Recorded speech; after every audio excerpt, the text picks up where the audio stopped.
Yo, what's up? This your young boy, young J.Perk of J.Perk Productions. I'm back. And like I said, I'm going to continue these camera videos. Y'all continue to ask me amazing questions. If I continue to come up with some great topics, y'all definitely going to see some more videos from me.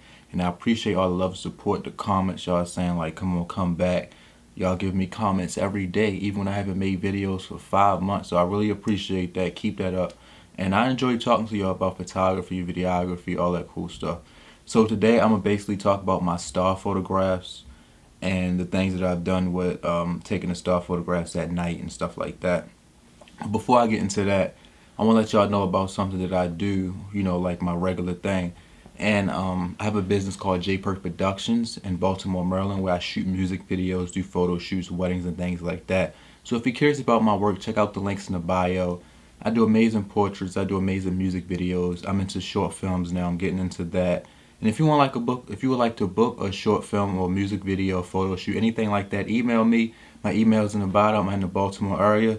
And check me out. And I appreciate that if y'all even just check out my work. So let's get into my star photography. So I really started doing like star photography in probably like the beginning of 2012 just because I got the 24-1.4 and I got to, it gives me a little bit more flexibility of shooting the stars.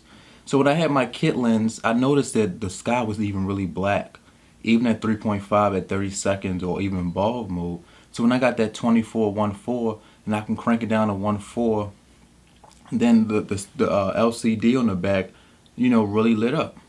So let me explain to y'all, my way of shooting star photos. And I've learned and I'm still learning and I'm going to get better. So as this video progresses through, I'm going to show y'all some of the star photos I've taken from 2012, beginning of 2012 until now. So let's go through it. So first I had the tripod. You definitely need a tripod or something like that. You stand the tripod up. I usually face the camera to the sky. Usually I can use the 85 or the 24, what I'm using now. I put that onto the camera. I used live view. So I had the live view on. And I used to just focus to infinity, but sometimes the infinity just doesn't work all the time. So now what I do is I actually go zoom in. I actually manual focus until the stars are crisp and sharp and beautiful. And then from there I adjust my exposure depending on how I want it. So for a typical, I would do something like 1.4, 1.8 on the 85 or 1.6 on the 24. And that will get me a nice, the stars will be vibrant and bright. And I'll get a relatively quick shutter speed, like probably 3.2 seconds, 8 seconds, something around that range, just so the stars won't tend to drag. And then from there, I crank my ISO to about 6400 to 1600, depending on how fast I want it. And that gives me a variety of different, effects on the stars. Sometimes they come out really bright and vibrant, depending on the night and the things like that. And sometimes it's barely visible.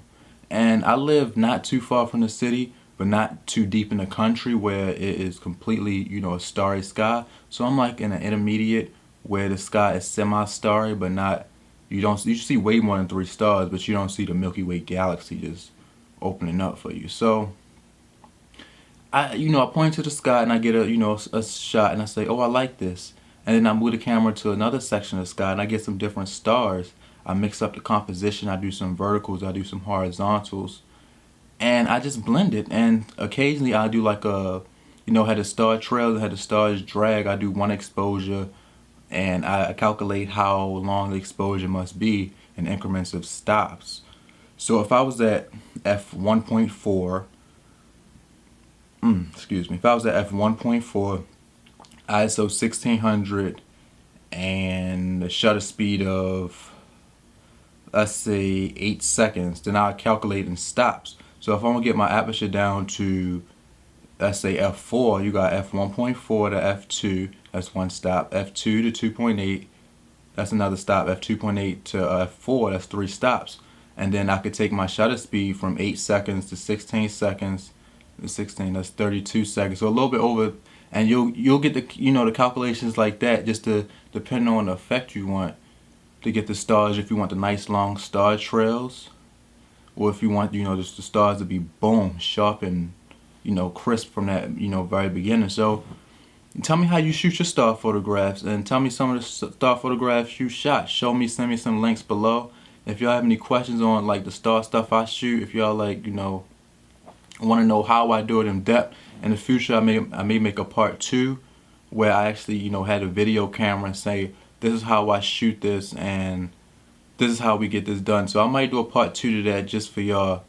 And just let me know if y'all want to see that, just so y'all can see in person, like, this is how I do it and this is how I set it up. So you know if you want to go out there and try some star photography, y'all got it. So if y'all have any more questions for me, let me know. And I'll be more than happy to answer them in the comments. Leave y'all comments below.